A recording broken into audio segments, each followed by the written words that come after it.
जय माताजी, जय सदाराम बापा, हर हर महादेव गाइस। तो आज तो છે ને રાતની વાતનો વરસાદ ચાલુ છે, બધા ખેતર બેતર હાલ તો પાણી ઓછો થઈ ગયો વરસાદ, બાકી છે ને રાતની વાતનો વરસાદ ચાલુ હતો, બધું ભરી દીધું હતું અને આપણે 2 દિવસથી બીજા ખેતર છે એ બાજુ ગયા નથી, તો આજે એ બાજુ જઈએ ને હું તમને બતાવું આપણે ખેતર આજ ના બતાવીએ છીએ, તો અમુક લોકોને તો એમ છે કે આટલું એક જ ખેતર છે, પણ બતાવીએ આપણે બીજું ખેતરને શું શું વાવેતર છે બતાવીએ. ચલો તો ગાઈસ આ એક બીજો અહીંયા આપણું એક અહીંયા છે ખેતર છે, પણ આમાં તો છે ને કંઈ વવરાણું નથી.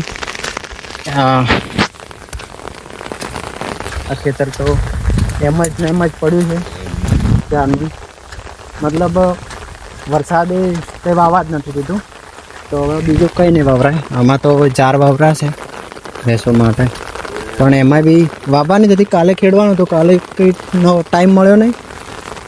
કાલે ત્યોકોને છે ને ખેતર એમાં બધું કરતા હતા, જાર ને બધું વાવ્યું, એમાં જાર ને વાવ્યું. આપણે તો ઘરે હતા નહીં, પણ એમાં જાર ને બધું વાવ્યું અને આમાં મતલબ ખેડવાનું હતું, પણ હવે આ તો વરસાદ આવી ગયો, પાણી ભરાઈ ગયું, તો બધું લોચા જેવું જ છે, કંઈ થશે નહીં.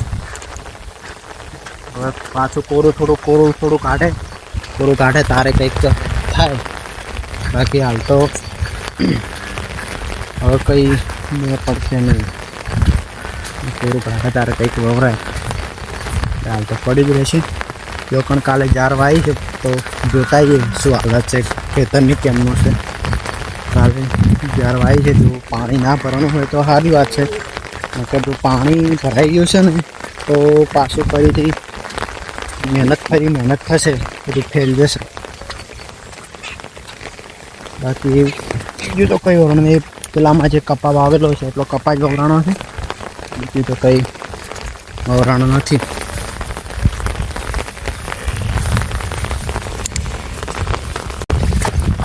તો ગાઈસ અહીંયા તો છે ને એવું થયું છે કે જાર વાવી હતી, પણ છે ને પાણી ભરાઈ ગયું છે.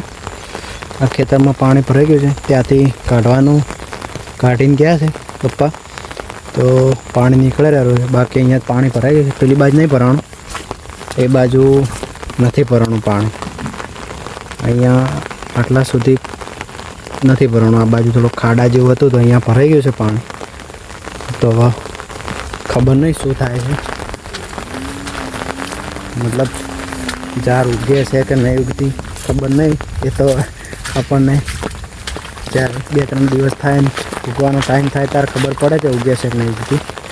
બાકી તો વરસાદે આ વખતે તો હેરાન જ કંઈ નાખવાના ધંધા છે, તો જોઈ લો. મતલબ પાણી ભરાઈ ગયું છે, શું થાય છે ખબર નહીં. આ કાકાનું છે, કાકાને પાણી ભરાઈ ગયું છે, તો ખબર નહીં. એમને બી પેલી બાજુ કપા આવેલો છે, આ બાજુ એમને પડ્યું છે. જો પાણી ચાલુ છે, આવે છે. નાહવાનું હતું, નાહી લીધું, ખાઈ તો મોડા વરસાદ આવી રહ્યો, તો ઊંઘ્યા હતા, પણ વરસાદ રહ્યો તો પછી કાકાને અમારે થોડું બહાર જવાનું હતું, તો બહાર જવા માટે નીકળી ગયા. નાહી લીધું, નાહવાનું હતું તો પહેલાં નાહી લઈએ, નાહી પછી નીકળ્યા તો કાઢું, ખાઈને પછી નાહ્યા અને નાહીને હવે બહાર જઈએ. કાકા રાજને બેઠા તો એમના જોડે બહાર જતા આવીએ. તો ગાઈઝ આપણે છે ને અહીંયા જૂના ડીસા આવ્યા હતા સિદ્ધેશ્વરી માતાના મંદિરે. આ સિદ્ધેશ્વરી માતાનું મંદિર છે અને આ મહાદેવનું છે, ભોળાનાથનું મંદિર છે. આ સિદ્ધેશ્વરી માતાનું બહુ જૂનું મંદિર છે. આ બધી કોતર નકશી કામ કરેલું છે.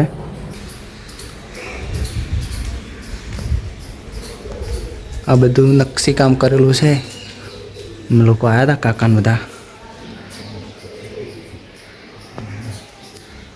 બાજુ, થોડું કામ હતું તો આવ્યા હતા અહીંયા. આ બાજુ પાછળ નદી છે, બનાસ નદી, અને નદીની પાળે આ મંદિર છે સિદ્ધાંબિકામાનું.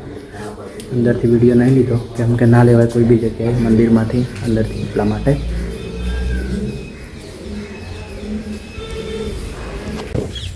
તો ગાઈઝ આપણે જૂના ડીસા જવાનું હતું, તો કણ જઈને આવી ગયા જૂના ડીસા. કામ હતું પતાવીને આવી ગયા. હવે ઘરે જઈએ ખાવાનું કંઈક તૈયારી કરીએ. અને અમારા પોપો મહારાજ કોણ પલાળે છે પોપોજી